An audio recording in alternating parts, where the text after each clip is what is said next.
SRF quarterly result Q3 20 Janaki వచ్చాయి. Dividend announcement కూడా జరిగింది. ఈ వాల్యూస్ అన్ని క్రోర్స్ అండి except EPS. Year on year compare చేద్దాం.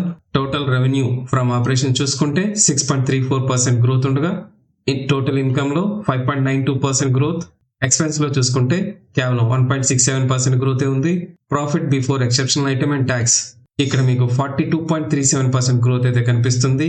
న్యూ లేబర్ కోడ్ ఇంపాక్ట్ అనేది ఇక్కడ 73.24 crores ఉండగా ట్యాక్స్ లో ఇయర్ ఆన్ ఇయర్ ఈ విధంగా పేమెంట్ ఉన్నట్లయితే ఈ క్వార్టర్ లో అడిషనల్ గా ట్యాక్స్ బెనిఫిట్ అయితే వచ్చింది ఇన్కమ్ ట్యాక్స్ ట్రిబ్యునల్ నుంచి. Previous assessment years 2011-12 and 2013-14. Profit after tax చూసుకున్నట్లయితే 59.61% గ్రోత్ కనిపిస్తుంది. EPS 14 రూపీస్ 60 పైసా గ్రోత్ అయితే కనిపిస్తుంది.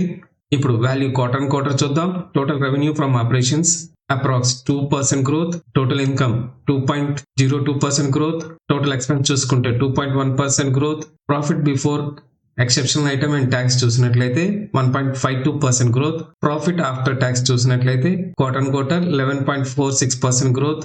ఎర్నింగ్ పర్ షేర్ కూడా గ్రోత్ అయితే కనిపిస్తుంది. Interim dividend 5 rupees. Record date 27 Jan 26.